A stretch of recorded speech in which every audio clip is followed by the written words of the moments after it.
What is up, my Shadowverse soldiers, and welcome back to another Shadowverse Evolved video. Alright, today we're going to be talking about the Vancouver regional that happened a couple weekends ago. They had some really good setups with some really good lists, so let's figure out what decks did really well over there.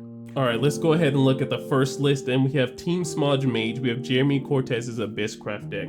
So, this version of Abysscraft is Necrocharge, obviously, because Necrocharge is actually one of the better versions of Abysscraft right now. So, one of the new reasons why Abysscraft is doing very well is because of Grave Desecration, because you can play it on turn 1 and get those mills, you can get that Necrocharge started, and with those following turns you can still, either mill 3 on turn 3 with Bone Chimera, or on turn 2 you hit the Spartan Sergeant, or if you want to, depending on what the situation calls for, you can play any of your 2-drops that you need to, but you can hit Necrocharge 10 a whole lot faster than the other decks. And with the fact that you're able to get Necrocharge 10 so fast, Merzinski is live a lot quicker, you have Azazel that's also live, and then you also have our new boss monster that also pairs up with Azazel nicely if you play him on turn 4 and then go for this play right after it, if you have the play points that is. You have Demon Lord, and this is a card that needs Necrocharge 10 to do its ability in general, but the Necrocharge 20 is something that's also nice with it.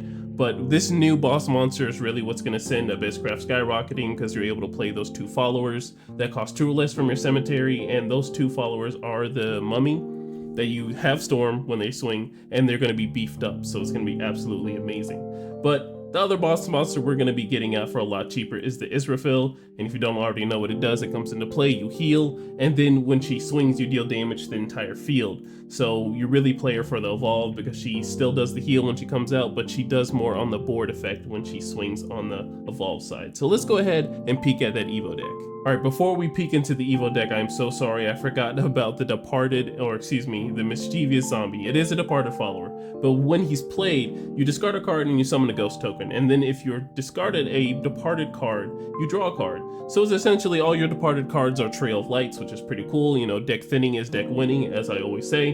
And then the fact that he's also a Departed card, so if you have another card in your hand that is the Mischievous Zombie, you can go ahead and pitch him and then draw a card. So that's the best part about this combo. Alright, so let's go ahead and peek at the Evo deck. So we have 2 of the Mummy, we have the 2 of Mischievous Zombie, 2 of Merzinski's, and then we have 2 Azazels, and then 2 of Israfils. So a really good split between all the followers that evolve. So if you don't know what the Mischievous Zombie does in Evo, so on Evolve you select a ghost on your field and you give it Bane. So when you discard that card to summon a ghost token, obviously the ghost token's gonna have Storm, so he's able to swing in something, but if you evolve it and you swing into a follower that has Aura or something like that, it's gonna have Bane. So that's pretty good removal, especially if you don't want to swing at your opponent for 1 life like it's gonna matter since you're a control deck. Alright, so moving forward, we're looking at Calvin Sue's Forestcraft deck in Seat B, and this is a King Elephant deck. I'm very excited to talk about the late game version of this, but looking at the core pieces, you should already know what they are. They're the Harvest Festival with the Nature's Guidance with Elfchild May, along with the Ancient Elf and the Crystallia Tia, and then Marvelous Sunday for the bounce package. But let's go ahead and start talking about the new cards. Alright, and the first new card we're going to be talking about is Spring Green Protection. So you spend 1 play point and engage, and you put this card into its owner's cemetery. You select a Forestcraft follower on your field and you give it +1 defense, and then if you have combo 3, you give it 1 attack more. While this card leaves the field, put a Fairy Wisp token into your EX area. Now honestly, I don't know how practical this card is, because I know you're going to be using it to bounce and then set up this other card that we're going to be talking about, and that's Cassiopeia. Alright, and basically Cassiopeia is essentially the board wipe for Forestcraft, because finally Forestcraft got a board wipe. So running 3 of this card isn't too crazy, because you're going to be bouncing a whole bunch of cards, and you're going to be using Spring Green Protection to be bouncing one of those cards, so you can put cards into your EX area, so you can fill the EX area up, so you can use Cassiopeia very nicely. And while you're doing all manipulating stuff and like that, while your opponent's removing things off your field as they're trying to stop you, you have a big boss monster at the end of the day that's going to take care of it, and that is King Elephant, because he's going to get +X for how many cards in your hand, and if that doesn't kill them, you have a Silver Bolt waiting for them. So shout out, and let's figure out what's in this Evolved deck. Alright, peeking at this Evo deck, so we're rocking the 2 of Sakuna, the 2 of Ancient Elf, the 3 of Rose Gardener, and then 2 of Crystallia Tia with the run of King Elephant, which is probably just the one you're going to be using, and you're going to keep the other ones in your hand until you're ready to go ahead and, pull the trigger and then end the game. Alright, and lastly in Seat C, we have Trevor Wong's Dragoncraft deck. And one thing I want to say is do not sleep on Dragoncraft because they got a new quick spell that's actually pretty interesting, and they have some new cards that really help out. I mean, even after Overflow, the deck is still pretty powerful. So let's go ahead and get into this one. Alright, so go ahead and getting the staple out of the way. You know, we have a 1 of Shenlong, the 3 of Olivia's that you're going to need. Maybe those numbers can definitely vary, but you know, Olivia isn't a bad card to have in the deck.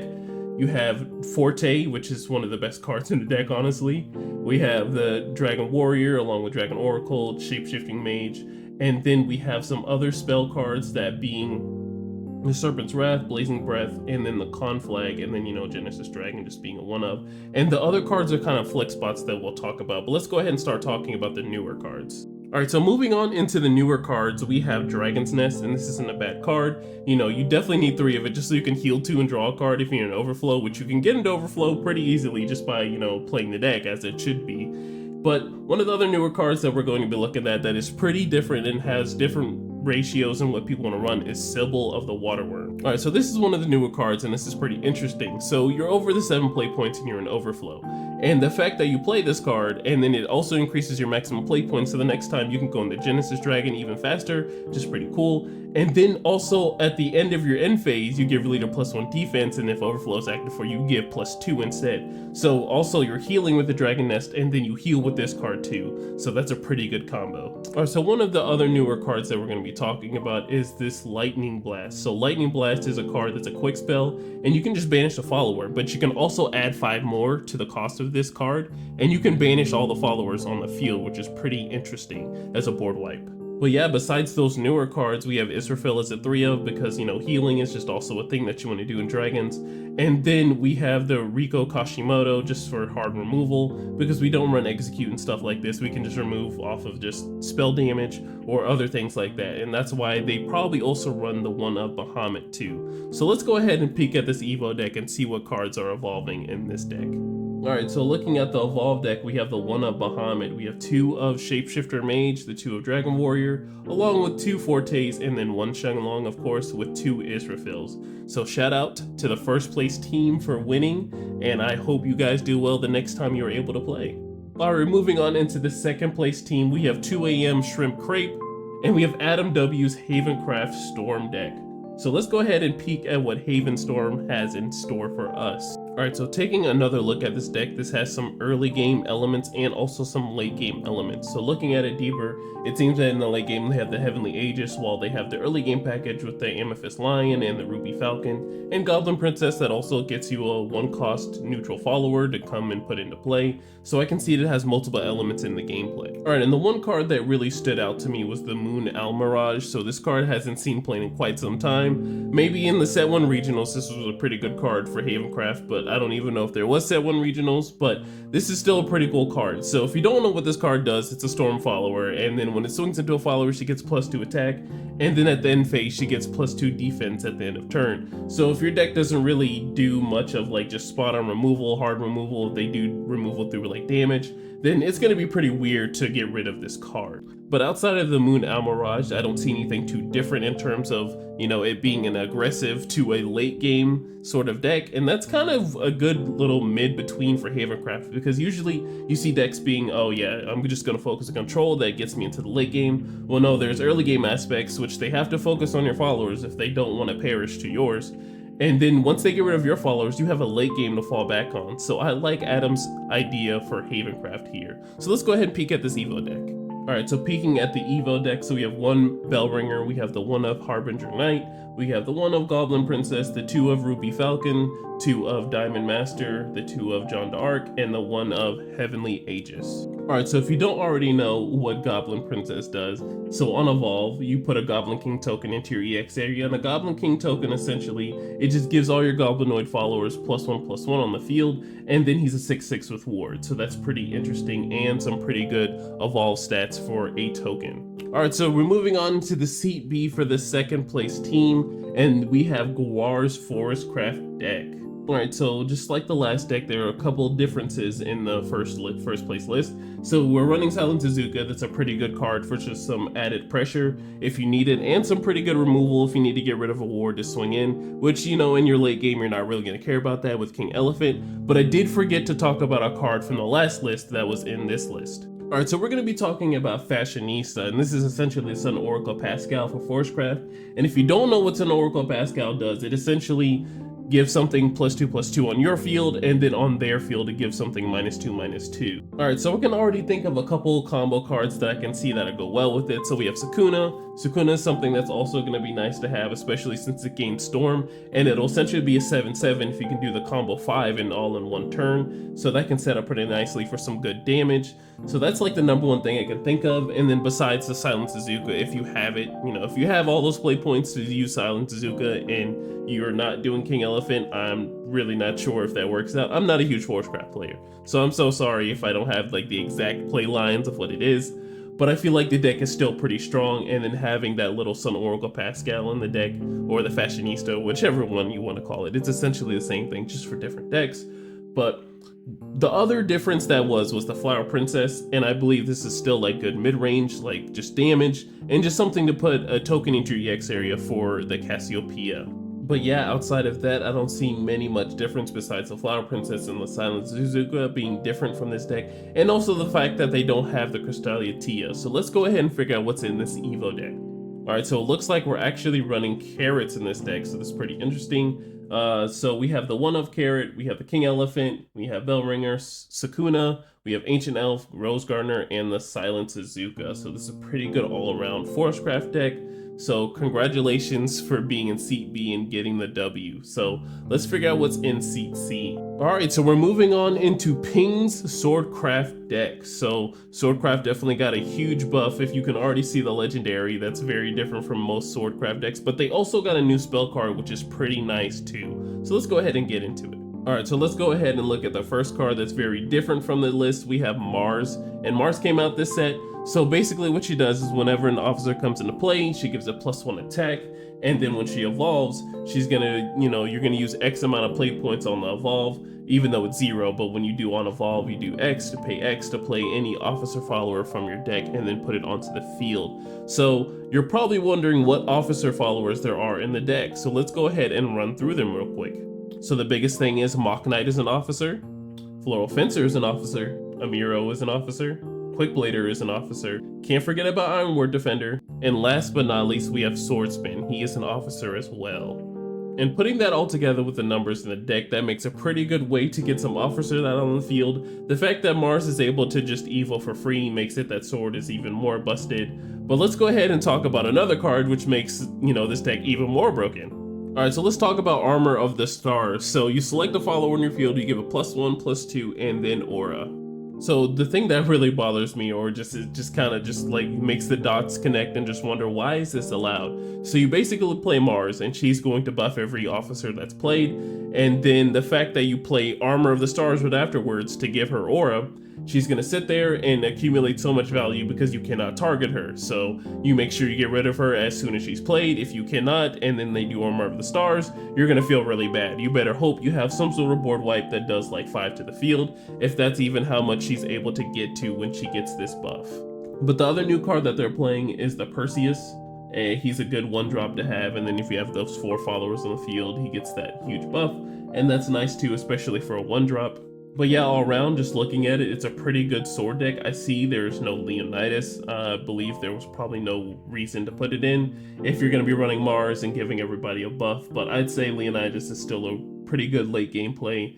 If they have the response to banish it, there's only a couple decks that can do that. It just feels bad if you go up against it. But if they get rid of the amulet, that cost 4 of their play points. And, if they did it on your turn, it felt really bad. Don't play into that. But if they did it on their turn, that's 4 play points that they're not working with, and they had to play around your game plan, which is what I love about so much about Swordcraft.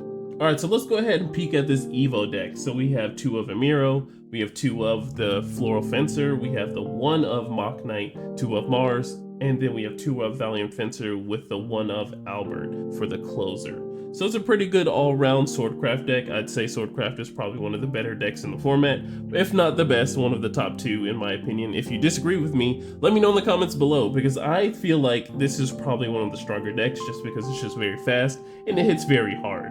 So let's go ahead and peek at what the decks got in 3rd place. Alright, so we're looking at the 3rd place team. We have Verse Hashira. We have Laser Saber's Forestcraft deck.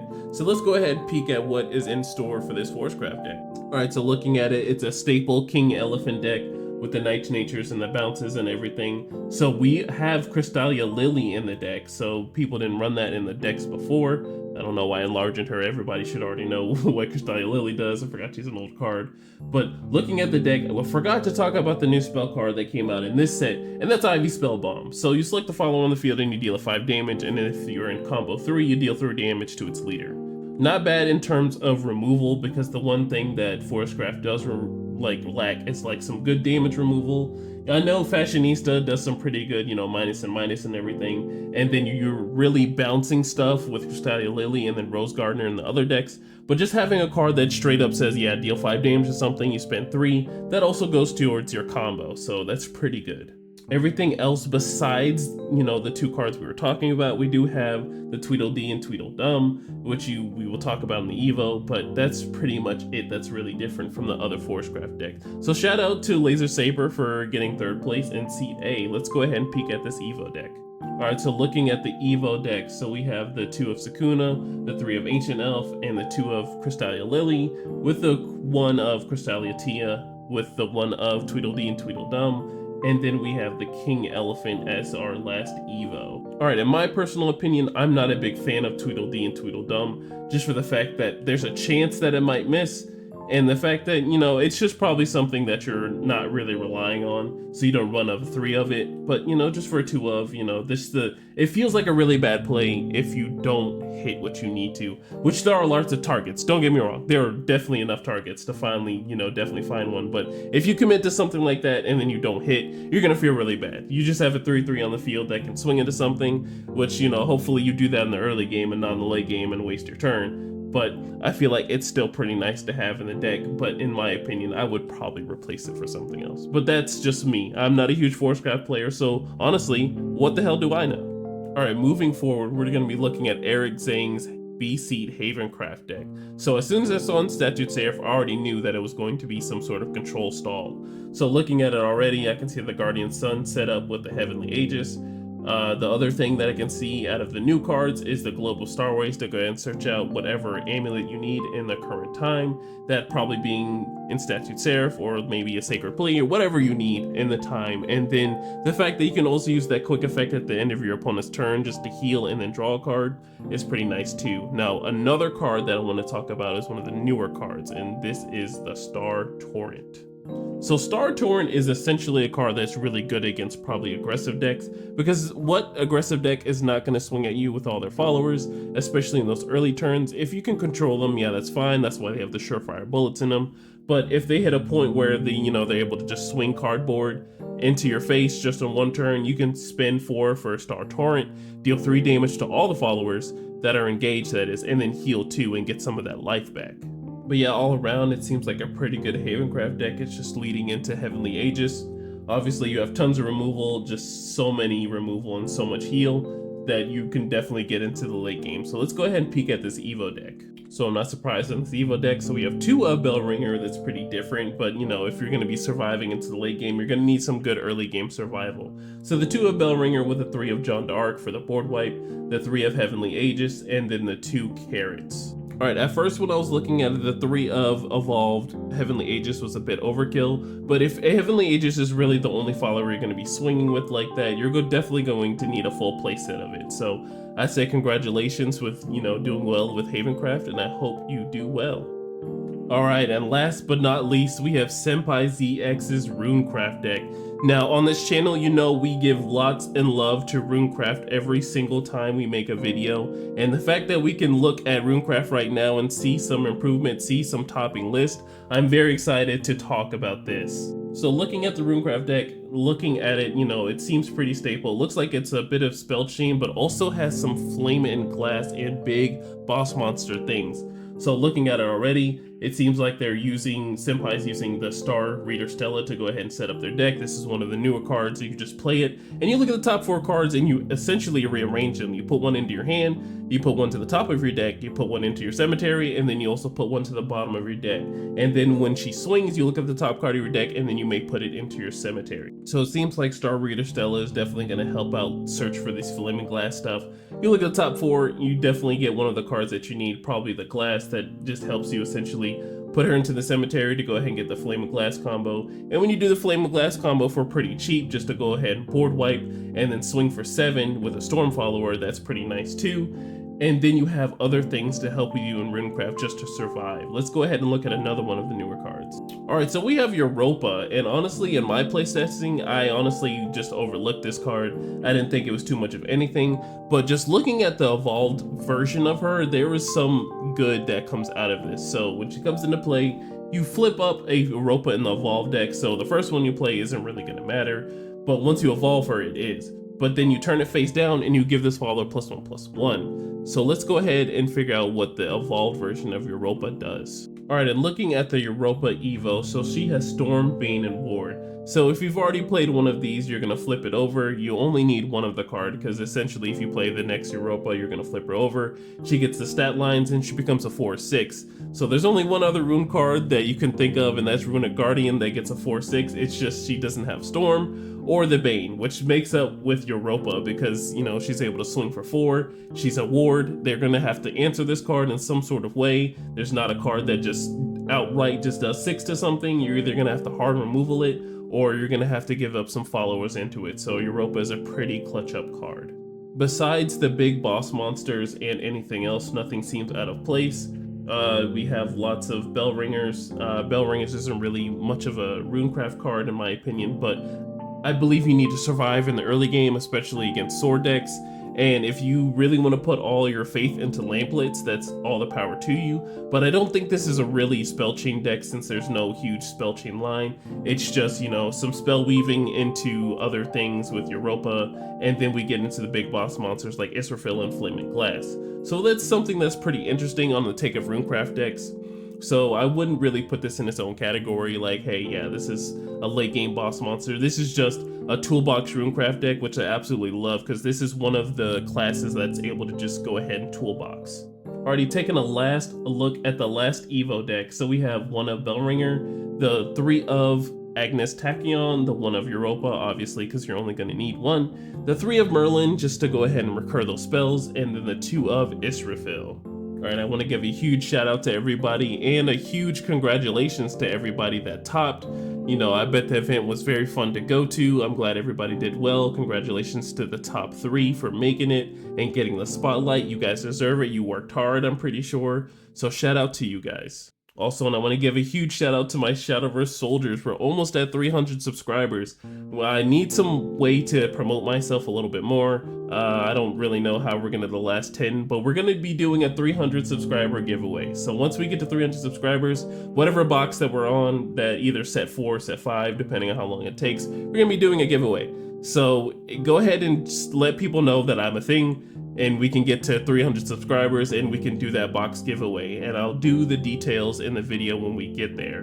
But alright guys, make sure you are safe in whatever you do tonight and safe whatever you do for the rest of the year. I will see you guys in the next one. Bye.